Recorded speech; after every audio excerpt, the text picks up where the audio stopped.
তাকে জবর জবর 3টে বর দিয়েছিলেন ভূতের রাজা। তার মধ্যে একটা যেখানে খুশি যাওয়ার বর।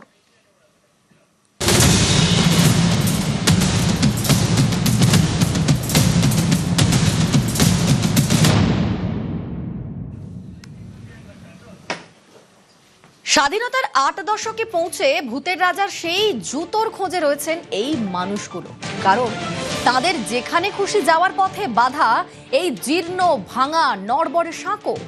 অভিযোগ, সরকার আসে সরকার যায়, সাঁকো থেকে স্বাধীনতা মেলে না, সেতু বন্ধন আর হয় না।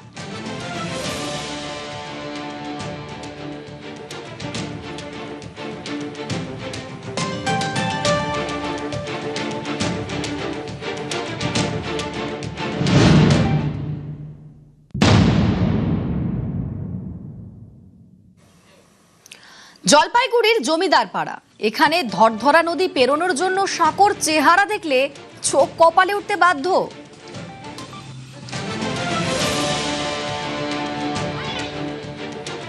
বর্ষার সময় আমরা একদম যাতায়াত করতে পারি না, ব্রিজ আমাদের ভেঙে চলে যায়। আর এই ব্রিজ থেকে এরকম হয়ে গেছে অনেকদিন, মানে অনেক ছেলে মেয়ে বা বাচ্চা কাচ্চা অনেক পড়ে গেছে, পড়ে গিয়ে হাত পা ভেঙে গেছে, হসপিটালে ভর্তি। কিন্তু তারপরে আমরা পঞ্চায়েতের কাছে গিয়েছিলাম, প্রধানের কাছে গিয়েছিলাম, সরকারের কাছে আবেদন করেছিলাম, কিন্তু এটার কোনো সুরাহা হয়নি। একটা অ্যাম্বুলেন্স আসবে, ব্রিজটার জন্য আসতে পারে না। তো আমরা চাই এখন যে সরকার এসেছে, তো এই ব্রিজটা যদি আমাদেরকে করে দেয় আমরা খুব উপকৃত হব। আমার ঠিক পেছন দিকেই রাজ্য সড়ক, আর রাজ্য সড়কের খুব কাছেই জলপাইগুড়ির জমিদার পাড়া গ্রাম। এই গ্রামের মানুষের ভরসা এই বাঁশের সাঁকো। এই বাঁশের সাঁকো যখন বর্ষায় ভেঙে যায়, গোটা গ্রাম বিচ্ছিন্ন হয়ে পড়ে। হাসপাতালে রোগী পৌঁছে দেওয়া থেকে শুরু করে বিপদের সময় যদি কোনো দমকলকে ডাকতে হয়, সেই দমকলও পর্যন্ত পৌঁছতে পারে না গ্রামে। এই সমস্যা দীর্ঘ প্রায় 3 দশকের। এই সমস্যা থেকে মুক্তি চাইছেন জমিদার পাড়ার গ্রামের বাসিন্দারা। বিগত সরকার করেনি, নতুন সরকার করবে সেই আশায় এখন দিন গুনছেন তারা।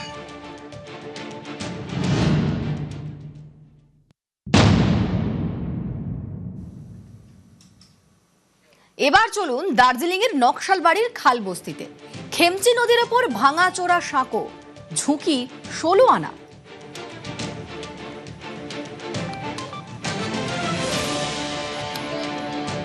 খেমচি নদীর ওপর দেখুন এই সাঁকো, বেহাল অবস্থা তার।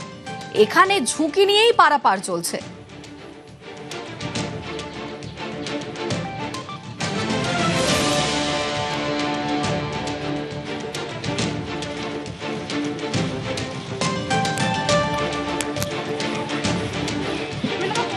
অবস্থাতে খারাপ, 200-250 লোক যাওয়া আসি করে ভয় তো লাগে। ভয় লাগলে আর কি করবো, কোন পঞ্চায়েত করবো, কাকে বলবো? বর্ষার দিনে পুরো ফ্লাট হয়ে যায়, 2 মোড় 3 মোড় জল হয় এখানে। বাসের সাঁকো থাকে না, ভাসে যায়।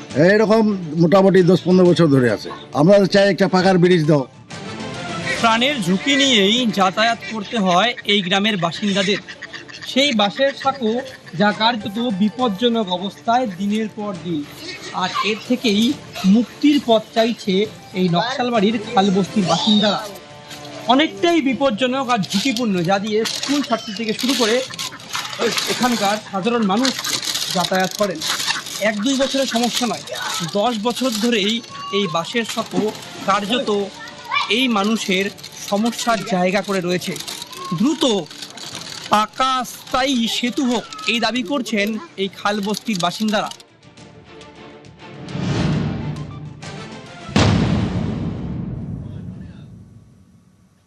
বন্যার জায়গা পশ্চিম মেদিনীপুরের ঘাটাল।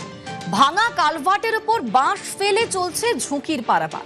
পরিস্থিতি এমন যে অ্যাম্বুলেন্স ঢুকতেই পারছে না।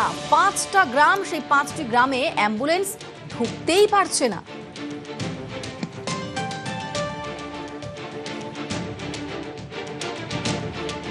আমাদের তো এইটাই যাতায়াত, সবাইকেই তো বলা হচ্ছে বাগানোর জন্য। আমরা চাইছি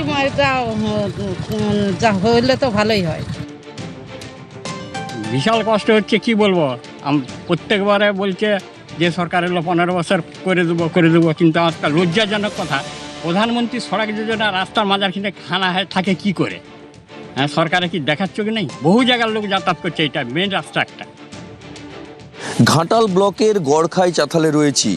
ঠিক আমার পিছনেই কিন্তু পান্না গ্রাম, আর পান্না গ্রামের এই যে প্রধানমন্ত্রী সড়ক যোজনার রাস্তা, সেই রাস্তা কিন্তু একবারে বিচ্ছিন্ন হয়ে গিয়েছে, কারণ সেই রাস্তা আর কিন্তু আস্ত নেই। রাস্তার উপরে যোগাযোগ বিচ্ছিন্ন হয়ে গিয়েছিল বেশ কয়েক বছর ধরে।